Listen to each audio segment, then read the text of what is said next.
लोकशाहीमध्ये आंदोलन करण्याचा अधिकार सर्वांना आहे.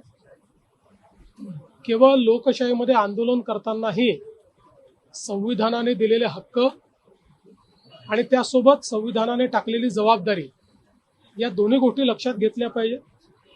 कोणीही परवानगी घेऊन आंदोलन करत असेल, शांतिपूर्ण आंदोलन करत असेल तर अशा आंदोलनाला परवानगी पण दिली जाईल आणि अशी आंदोलनं करण्याचा सगळ्यांना अधिकार आहे. जाणीवपूर्वक राजकीय अशांतता तयार करण्याकरता विना परवानगी आंदोलनं करणे, हिंसा करणे हे मात्र कुठल्याही परिस्थितीमध्ये योग्य नाही.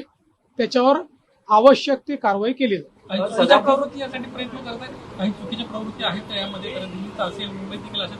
बघा, एक गोष्ट तर निश्चित आहे की कुठलंही आंदोलन आपण बघितलं, ज्यावेळेस आंदोलन फेसलेस असतं त्यावेळी काही प्रवृत्ती त्या आंदोलनात शिरतच असतात आणि त्या प्रवृत्ती त्या आंदोलनाचा फायदा घेऊन त्या आंदोलनाच्या खांद्यावर बंदूक ठेवून आपलीही स्वार्थ कशी आपल्याला पूर्ण करता येतील असा प्रयत्न करत असतात.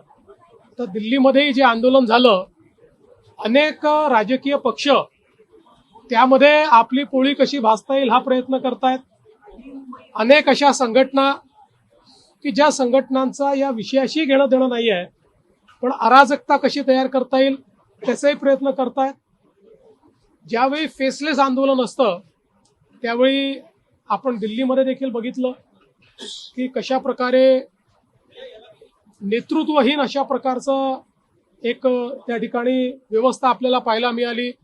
पोलिसांच्या गाड्या फोडणं असेल, गाड्या उलटवणं असेल, पोलिसांवर दगडफेक असेल, अशा अनेक गोष्टी घडल्या.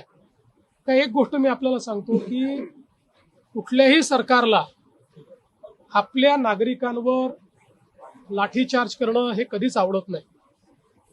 पण काल आपण बघितलं असेल ज्या प्रकारची अवस्था त्या ठिकाणी होती, जर पोलिसांनी कंट्रोल घेतला नसता तर अनेक अनावश्यक अशा गोष्टी त्या ठिकाणी घडल्या असत्या. पोलिसांनी मोठा संयम देखील दाखवलेला आहे आणि अर्थातच अशा प्रकारचं आंदोलन हे त्या ठिकाणी योग्य पद्धतीने व्हावं यापुरतं जेवढं त्याच्यावर कारवाई केली पाहिजे तेवढी कारवाई ही पोलिसांनी केली आहे.